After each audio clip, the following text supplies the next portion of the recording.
Assalamu Alaikum, friends. A warm greeting to all of you on my YouTube channel. I hope everyone is well. Friends, whenever we hear the name Afghanistan, images of war, politics, and unrest come to our minds. But did you know, thousands of years ago, this Afghanistan was the center of one of the most important civilizations in the world? Yes, you heard it right. From Mohenjo-daro to the Greek kings, and the golden chapter of the Kushan Empire, everything is connected with the history of Afghanistan. In today's video, we will take a tour of that exciting past. Let's see how this region became a meeting place for civilizations. So, let's start today's discussion without delay. The influence of Mohenjo-daro and the Indus Valley Civilization, friends. History will take us back about 4,500 years.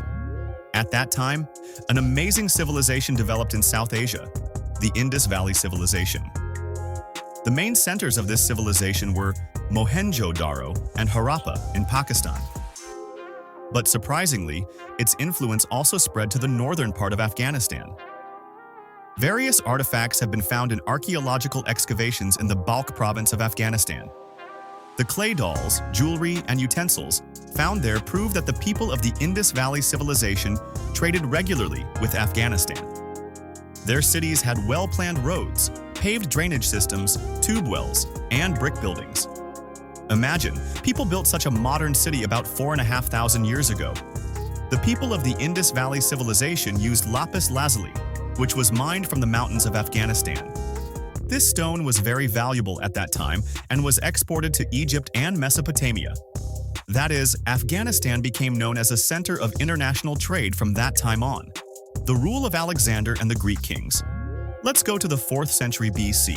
Then, a legendary commander appeared in the history of the world, Alexander the Great, whom we also know as Sikandar-e-Azam.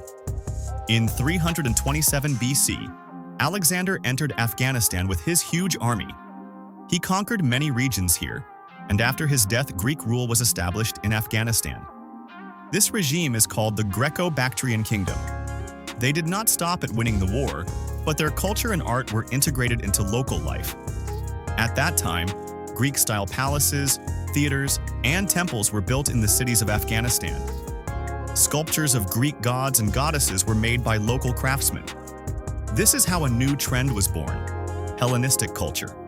The interesting thing is that a unique civilization was born from the mixture of local Afghan culture and Greek culture, which is still clearly visible in archaeological evidence today. The Golden Age of the Kushan Empire. Friends, now let's come to the brightest chapter in history, the Kushan Empire. The Kushans ruled a vast region, including Afghanistan, from about the 1st century BC to the 3rd century AD.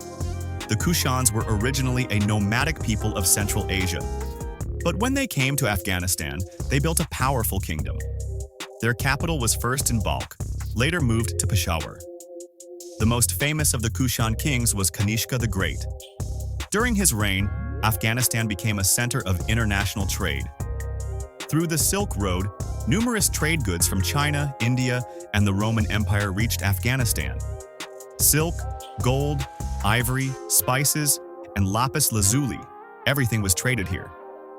Kanishka was not only extremely influential in politics, but also in culture and religion.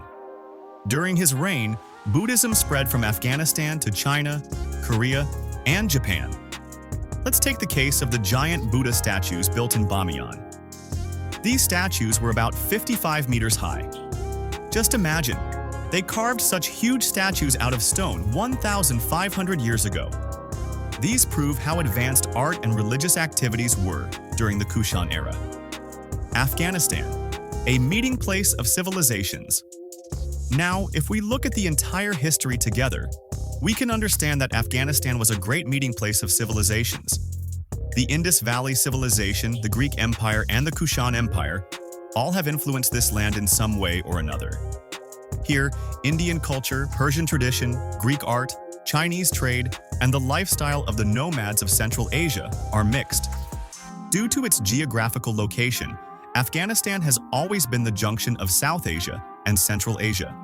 That is why it is called the Gateway of South Asia. Conclusion. Friends, today we learned about the history of Afghanistan's ancient civilization. The urban planning of Mohenjo-daro the art and culture of the Greek kings, and the golden age of the Kushan Empire.